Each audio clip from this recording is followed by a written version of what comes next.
Hello बच्चों, let's read the question. The question says, on a smooth horizontal table, a disk is placed with a non-conducting ring with a uniformly distributed charge Q fixed on its circumference. Both disk and ring are of mass m and radius r.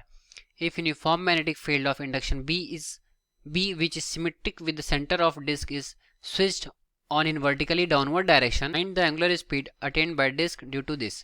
So question में बोला कि किसी smooth horizontal table पर एक disc रखा गया है with a non conducting ring, ठीक है, जिसके ऊपर एक यूनिफॉर्मली चार्ज डिस्ट्रीब्यूशन है क्यू का, ठीक, जो कि इसके सर्कमफ्रेंस पर फैला हुआ है. फिर बोला कि डिस्क और रिंग का जो मास है वो सेम है, एम है और रेडियस आर है.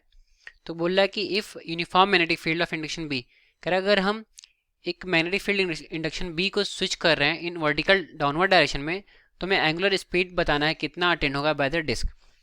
ओके, तो सॉल्व करेंगे हम. पहले हम यहाँ पर क्या लिखेंगे, की पॉइंट नोट डाउन करते हैं, ठीक है. तो की पॉइंट के लिए पहले हम एक फिगर ड्रॉ करेंगे, ठीक है. तो सपोज करो ये हमारा डेस्क है जिस पर हमारा ये टेबल है जिस पर हमारा जो वो डिस्क है वो रखा गया है, ठीक. तो ये डिस्क हमारा यहाँ पर रखा गया है और ये किसके साथ रखा गया है, placed with non conducting ring, ठीक है. तो ये इसके अराउंड एक नॉन कंडक्टिंग रिंग है, ठीक है. ये हमारा नॉन कंडक्टिंग रिंग हो गया जिसका मास एम है, ठीक. और ये जो रेडियस दे रखा है ये आर दे रखा है. तो क्वेश्चन में बोल रखा कि जो मैग्नेटिक फील्ड की डायरेक्शन है वो वर्टिकली डाउनवर्ड डायरेक्शन में, मतलब ये डायरेक्शन हमारी होगी मैग्नेटिक फील्ड की, ठीक. तो जो मैग्नेटिक फील्ड की डायरेक्शन होगी लेंज लॉ के अकॉर्डिंग जो हमारा डिस्क होगा इसके अपोजिट डायरेक्शन में रोटेट करेगा, क्योंकि ये मैग्नेटिक फील्ड का अपोज करेगा, ठीक है. तो ये इसकी जो डायरेक्शन हो जाएगी एंगुलर स्पीड ये एंटी क्लॉकवाइज हो जाएगी, ये हमारी ओमेगा हो गई. तो हमारा यहाँ पर की पॉइंट क्या है कि हम यहाँ पर लेंज लॉ अप्लाई कर रहे हैं कि जो हमारा इंक्रीजिंग मैग्नेटिक फील्ड है उसके अपोजिट डायरेक्शन में हमारा जो डिस्क है चार डिस्क वो रोटेट करना स्टार्ट कर देगा, ठीक. तो हमें यहाँ पर बोला कि जब स्विच ऑन किया जा रहा है मैग्नेटिक फील्ड को तब उस केस में हमें बताना है, ठीक है.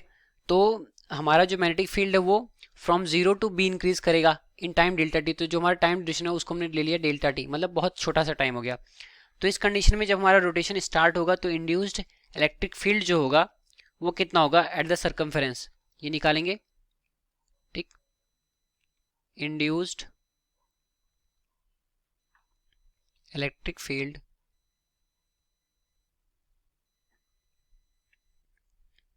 Eight circumference of disc,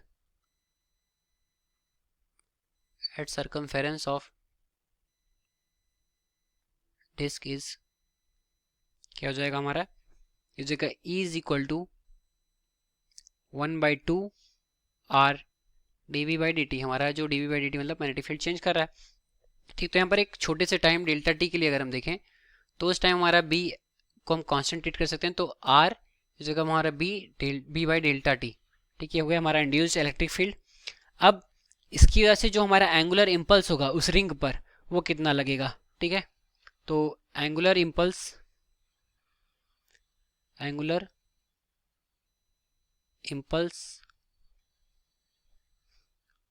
on ring is,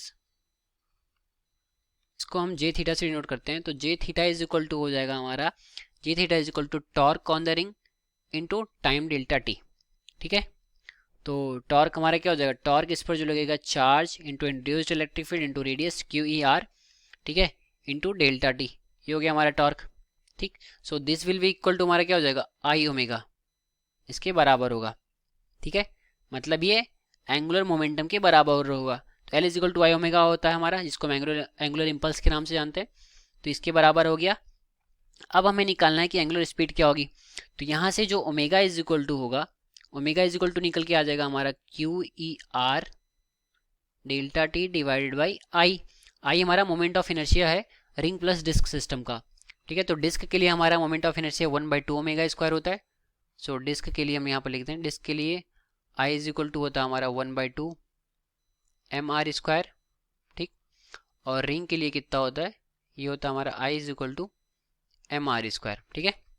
तो यहाँ पर हम वैल्यूज डालते हैं, Q और E की वैल्यू, Q इंटू इस जगह हमारा E कितना है 1/2 R B by delta T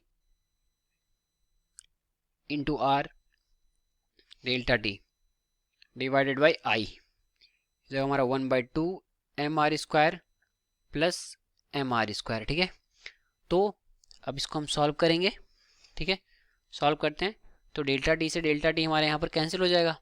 ठीक, डेल्टा टी से डेल्टा टी कैंसिल होगा और ये जो हमारा है नीचे ये कितना हो जाएगा 3/2 mr²। 3/2, 2 से 2 कैंसिल हो जाएगा, तो ये हो जाएगा हमारा क्यू आर स्क्वायर